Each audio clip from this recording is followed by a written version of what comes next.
Hi, this is Cora Stack here, Dr. Stack.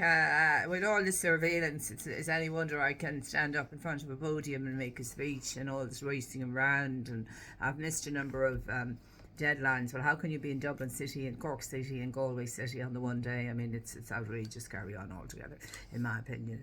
I'm not sure uh, is that part of the coercion as well. Perhaps it's the time to the election from the time the 24th that's part of the coercion. 3 weeks for an independent candidate, to get elected. Is that not more, dodgy stuff? That's a question. So this is my title now: AI surveillance and misrepresentation. I want to address something unusual, as I say, that happened yesterday during the recent presidential nomination. Can I correct the record? It wasn't a candidate, it was a county councillor. So correct that record, be very careful.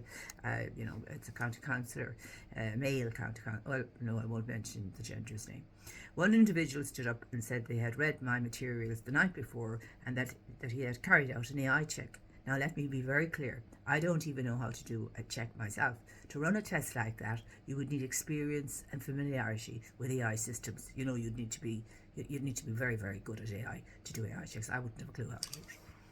So I have to ask, was this genuine or was it staged? Was this person acting a proxy for somebody else, raising a question designed to discredit me and ensure I would not receive his support? Or was he a plant, positioned there to cast doubt without ever engaging with my actual work? Or perhaps, and this is even more troubling, was he simply used as a tool without even realising it to shift the focus away from substance and onto distraction?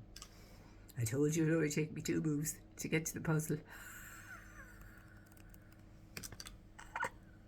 I didn't realise how true it was. I didn't think I'd do it so quickly. He has been fairness. He has been. There's a good in him anyway, because he helped me with his stitch up cover question. No, it wasn't for him at all. I reckon it was not at all. Far too clever a question for someone not at all. This is my belief. No, there was someone in his ear, and would it have something to do with the ring I'm talking about? I'm only alleging it. I don't know. I can't say for certain. Can't say for certain. I am also extremely concerned that I may be under surveillance. I am under surveillance because there is, I won't say how many number of people were accessing my computer the other day. I nearly got a shock. And I saw it, it's moved up from so many to so many, in recent days. And when I got a shot of it, this time I was able to get a shot of it. I have a picture of it, so oh, it's shocking. This is frightening and deeply intimidating. I mean, how can I come to go around the country when you're subject to this kind of intimidation and harassment? I don't know who's doing it. So I just said maybe somebody out there might figure out who's doing it and, what I should do about it. I'm kind of nervous of, I'm into arbitration and I'm trying to kind of support arbitration, so would be very nervous of, making complaints that might, affect people's livelihoods, that sort of thing. So I've seen evidence of several devices accessing it, devices I do not now own or control. I also suspect there may be phone surveillance. I mean, it's and it could be my car. Somebody said my car could also be, wired. I mean, it's there's something going on here that I'm trying to get to the bottom of it, and I have I have a fair idea what it's about now. I told you it took me 2 steps, so that person helped me.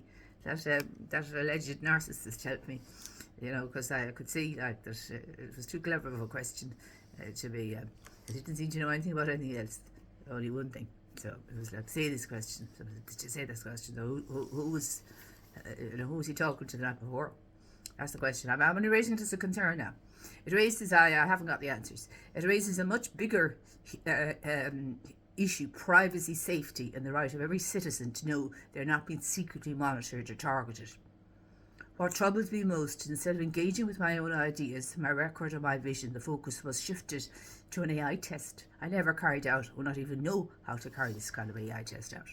So this person, it suggested that if he was, it suggested, again shady, that there was somebody else behind the scene, telling me to say this.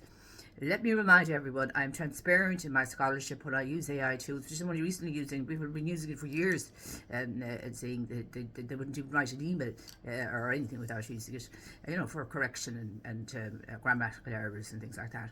My award, the Ramanujan Award for Excellence in Academic Leadership, and my other recognitions, which included an outstanding contribution in my PhD to the area in which I did the first to my class, for mathematics, and several other things like this, and my excellence in governance and all that were earned long before I ever touched AI. The originality, the ideas, the vision, that is mine. No tool, no stunt, no proxy, no plant can take that away. So let's be very clear. Leadership is not about ambushes or misrepresentation. It is about courage, fairness and truth. I stand for integrity, and I will continue to speak up when tactics are used to distort or diminish honest work. Thank you.